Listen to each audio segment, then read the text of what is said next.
কয়দিন হইছে তুই কিছু খাস না? হযরত আবু হুরায়রা কয়, ইয়া রাসূলুল্লাহ, আবু বকরকে সালাম দিলাম বুঝলো না, ওমরকে সালাম দিলাম বুঝলো না। ইয়া রাসূলুল্লাহ, আপনাকে তো ক্ষুধার কথা বলি নাই, কেমনে আপনি ক্ষুধার যন্ত্রণা বুঝতে পারলেন? রহমাতাল লিল আলামিন নবী, দয়ার নবী, মায়ার নবী বললেন, চল আবু হুরায়রা, ঘরের মধ্যে গিয়ে দেখি কোনো খাবারের ব্যবস্থা আছে কিনা। আম্মা জান আয়েশা সিদ্দিকাকে ডাক দিলেন, আয়েশা, ঘরের মধ্যে কোনো খাবারের ব্যবস্থা আছে কিনা? আম্মা জান আয়েশা বলেন, ইয়া রাসূলুল্লাহ, ঘরের মধ্যে কোনো খাবারের ব্যবস্থা নাই, ঘরের মধ্যে কোনো খাবারের ব্যবস্থা নাই। তবে কিছুক্ষণ আগে এক পেয়ালা দুধ হাদিয়া আসছে, এক পেয়ালা দুধ হাদিয়া আসছে, দুধ ছাড়া আর কোনো খাবার নাই। নবীজি আমার ডাক দিয়া বললেন, আয়েশা, ওই দুধ তুমি আমার হাতে দাও। আম্মা জান আয়েশা এক পেয়ালা দুধ নবীজির হাতে দিলেন। হযরত আবু হুরায়রা মনে মনে চিন্তা, এক পেয়ালা দুধ যদি খাইতে পারি কিছু তো খিদা মিটবে, 3 দিন যাবত কিছু খাই না। নবীজি আমার ডাক দিয়া বললেন, আবু হুরায়রা, এক পেয়ালা দুধ তুমি একলা খাইবা না, যাও যাও মসজিদের বারান্দায় যাও, 70 জন ক্ষুধার্ত সাহাবী আছে, 70 জন আসহাবে সুফফার ক্ষুধার্ত সাহাবী আছে, 70 জনকে নিয়ে তুমি দুধটা খাও। আপনারা বলেন, এক পেয়ালা দুধ 70 জনে খাওয়া কি সম্ভব? সম্ভব? নবীজির হাতের ছোঁয়া লাগলে সম্ভব কিনা? আরো জোরে কোন সম্ভব কিনা? হযরত আবু হুরায়রা মনে মনে চিন্তা, যদিও বা 70 জন খাবে, খাতিনদারির দায়িত্ব যেন আমাকে না দেয়, কারণ খাতিনদারি যদি করতে হয় পরে খাইতে হয়। 70 জন যদি খেয়ে ফেলে আমি আবু হুরায়রা তো এক চামচও পাবো না, আমাকে যেন রাসূল খাতিনদারির দায়িত্বটা না দেয়। আল্লাহ রাসূল ডাক দিয়া বললেন, আবু হুরায়রা, আজকের খাতিনদারি তুমি আবু হুরায়রাই করো। সুবহানাল্লাহ। এবার খাতিনদারি হইল, কি হইল সামনে, কেমনে কেমনে খাতিনদারি করলেন, কেমনে দুধ শর্ট পড়লো না কি হইল, এই ঘটনাটা আপনারা শুনবেন কিনা? সবাই শুনবেন, সবাই শুনবেন। নবীজির এরকম করে নবীজির জিন্দেগির ঘটনা, নবীজির সম্মানের আলোচনা যত শুনি ততই মজা লাগে। জোরে কোন ঠিক কিনা? আল্লাহ রাব্বুল আলামিনের পাগল, তারা আল্লাহর কথা শুনলে পাগল হয়ে যায়।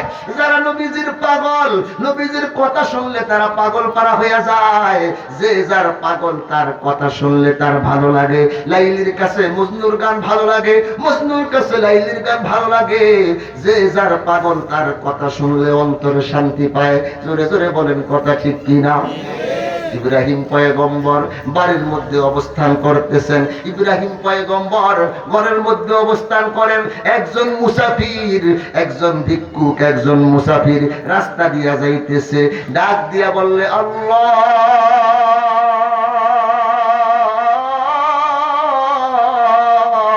ইব্রাহিম নবী কয়, কোন পাগলটায় যায় রে, এত সুন্দর করে মধুর নাম আল্লাহর নামটা লইছে, এই পাগলটারে আটকা, এই লোকটারে আটকা। কে এত মধুর নাম লইল, এত সুন্দর করে আমার মাশউকের নাম কে লইল, এই লোকটাকে ধর। ওই লোকটাকে যখন আটকানো হইল, দেখলো একজন ভিক্ষুক মানুষ, একজন মুসাফির মানুষ গেট দিয়া যায়, আল্লাহ আল্লাহ জিকির করে। ইব্রাহিম নবী কয়, মুসাফির রে, এরকম মধুর নাম তোরে কে শিখাইলো? আরেকবার কি আল্লাহ বলতে পারোস? আমার মাহবুবের নামটা আরেকবার কি বলতে পারোস? ওই মুসাফির ডাক দিয়া কয়, ইব্রাহিম নবী, আমি প্রথমবার ডাক দিছি আল্লাহর জন্য, আল্লাহর সন্তুষ্টির জন্য। এখন যেহেতু আপনাকে শোনানোর জন্য ডাক দিব, আপনি আমাকে কি দিবেন? ইব্রাহিম নবী কয়, কি নিতে চাস? বলে, আপনি কি দিতে পারেন? বলে, আমার 12,000 দুম্বা আছে, 6,000 দুম্বা তোমাকে দিয়ে দিব। তারপরেও একবার শুধু আমার মাশউকের নামটা শুনে দাও, একবার শুধু আমার আল্লাহর নামটা শোনাও। ওই ফেরেশতা ডাক দিয়া কয়, আল্লাহ।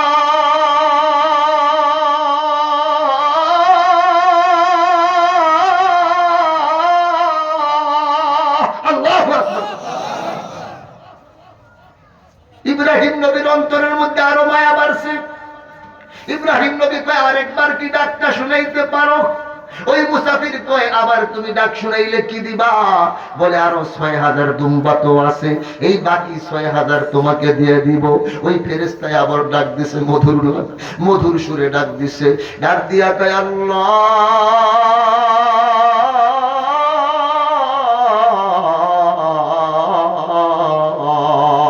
ইব্রাহিম নবী কয় আরেকবার কি ডাকটা শুনাইতে পারবে, আরেকবার কি ডাকটা তুই দিতে পারবে? এবার ওই মুসাফির ডাক দিয়া কয় আরেকবার ডাক দিলে তুমি কি দিবা? তোমার তো কোনো সম্পদ নাই, তোমার তো কোনো ধন সম্পদ নাই। ইব্রাহিম নবী কয় আরেকবার যদি তুমি ডাক দাও আমি সারা জীবন তোমার এই দুম্বাগুলা লালন পালন করব। এই দুম্বাগুলা লালন পালন করতে একজন তো রাখালের প্রয়োজন আছে, একজন তো খাদেমের প্রয়োজন আছে। সারা জীবন আমি তোমার বিনা বেতনে বিনা টাকায় আমি তোমার গোলামি করব। আরেকবার যদি আমার মাওলার নামটা শোনাও, আল্লাহু আকবার করো। বিনা মায়নায় করব চাকরি, বিনা মায়নায় করব চাকরি, যদি আল্লাহর নামটা তুমি আরেকবার শোনাও। ওই ফেরেশতা ডাক দিয়া কয় আল্লাহ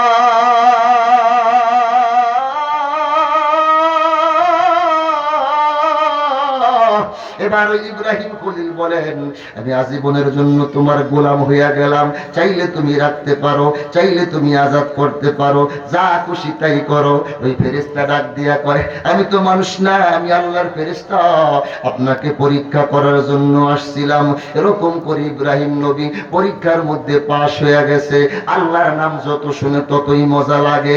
আল্লাহ আল্লাহ কেমন মুবারক নাম হয়, আরে আল্লাহ আল্লাহ আশিকু কা কাম হয়, আল্লাহ আল্লাহ আশিকু কা কাম হয়, আল্লাহ আল্লাহ ইচ্ছে শিরিন নাম, আল্লাহ আল্লাহ ইচ্ছে শিরিন নাম, শিরে কর্মী কুনদ জানম তামাম, আল্লাহ আল্লাহ তু মেরা রহমান হায়, আরে আল্লাহ আল্লাহ তু মেরা রহিম হায়।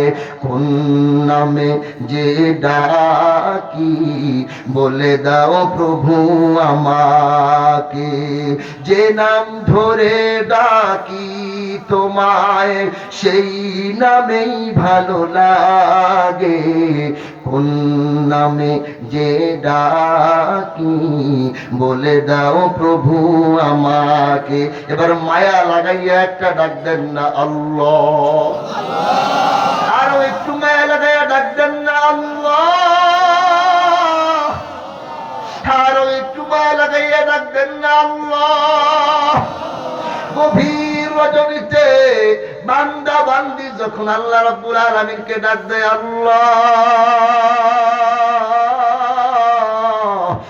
রাব্বুল আলামিনের কুদরতি দরিয়ায় জোশ মেরে যায়, কুদরতি হাত বাড়ায়া ডাক দেয় আয় বান্দা আয়, আয় বান্দি আয়, তোর কি লাগবে, কি চাস আমার কাছে বল। রাত্র যখন গভীর হয়ে যায়, রাত্র যখন 4টা বাজে, মা বোনদের ডেলিভারি যন্ত্রণা শুরু হয়ে গেছে, ডেলিভারি ব্যথা শুরু হয়ে গেছে, বাচ্চা প্রসব করবে, তাকাইয়া দেখে রাত্র 4টা বাজে, হাসপাতালগুলো বন্ধ, পাড়া প্রতিবেশীর দরওয়াজাগুলো বন্ধ, আত্মীয় স্বজনের দরওয়াজাগুলো বন্ধ, কেউ নাই কেউ নাই কেউ নাই। এরকম মুসিবতের মধ্যে পড়িয়া কোন বান্দি যদি ডাক দেয় আল্লাহ, কিন্তু বান্দি যদি ডাক দেয় আল্লাহ, আমি আল্লাহ রাব্বুল আলামিন কে বান্দি রে এতক্ষণ কেন দেরি করছ? আমি আল্লাহ পাক কিন্তু ঘুমাই না, আল্লাহ পাক তোমরাও যাই না। হাসপাতাল ঘুমায়া থাকতে পারে, আত্মীয় স্বজন ঘুমায়া থাকতে পারে, পাড়া প্রতিবেশী ঘুমায়া থাকতে পারে, লা তাখুযুহু সিনাতু ওয়ালা নাওম, আমি আল্লাহ পাক কিন্তু ঘুমাই না, আমি আল্লাহ পাক কিন্তু তোমরাও যাই না। বান্দা বান্দি যখন মুসিবতের মধ্যে পড়িয়া একবার ডাক দেয় আল্লাহ, আমার আর কেউ নাই আল্লাহ, আল্লাহ রাব্বুল আলামিন সঙ্গে সঙ্গে আর সইতে পারে না, কুদরতি হাত বাড়াইয়া বান্দা বান্দির সমস্যা সমাধান করে দেয়। একবার একটু মুহাব্বতের সাথে গভীর রজনী এখন মুহাব্বতের সাথে বুকটা ভরিয়া আল্লাহর নামটা একটু ডাক দেন না আল্লাহ। আরো একটু মুহাব্বত লাগায় ডাকবেন আল্লাহ। আর একটু মুহাব্বতের সাথে ডাকবেন আল্লাহ। আল্লাহর নামে এত মজা, এত মধু, যেই নাম ধরে ডাক দেই না কেন সেই নামে আল্লাহকে ভালো লাগে। জোরে জোরে বলেন সুবহানাল্লাহ। আলোচনা তো মজা লাগতেছে না আপনাদের কাছে? মজা লাগে, মজা লাগে। তাইলে মজা যেহেতু লাগে, এক পেলা দুধ মনে আছে তো? 70 জনকে ভাগ করে খাওয়াইবে কে? হযরত আবু হুরায়রা। হযরত আবু হুরায়রা রাদিয়াল্লাহু তাআলা আনহু দুধ কয় পেলা খাওয়াইবে কয়জনকে? 70 জনকে খাওয়ানোর পরে আবু হুরায়রার ভাগে কিছু দুধ আছে না নাই এটা বলবো আমি শেষে। এখন আমার কথা হইল, এই যে মসজিদের আয়োজনে আজকের এই মাহফিল, এই মসজিদটা আজ থেকে আরো কয়েক বছর আগে জীর্ণ শীর্ণ একটা মসজিদ ছিল, এদিক দিয়ে একটা পুষ্করণী ছিল। এখন আলহামদুলিল্লাহ মসজিদের মধ্যে নামাজ পড়লে মনটা প্রাণটা ভরে যায়, সুন্দর একটা পরিবেশ করছে। সামনে যেন আরো সুন্দর পরিবেশ করতে পারে। আপনাদের থেকে কিছু যদি সাহায্য সহযোগিতা আল্লাহর ঘরে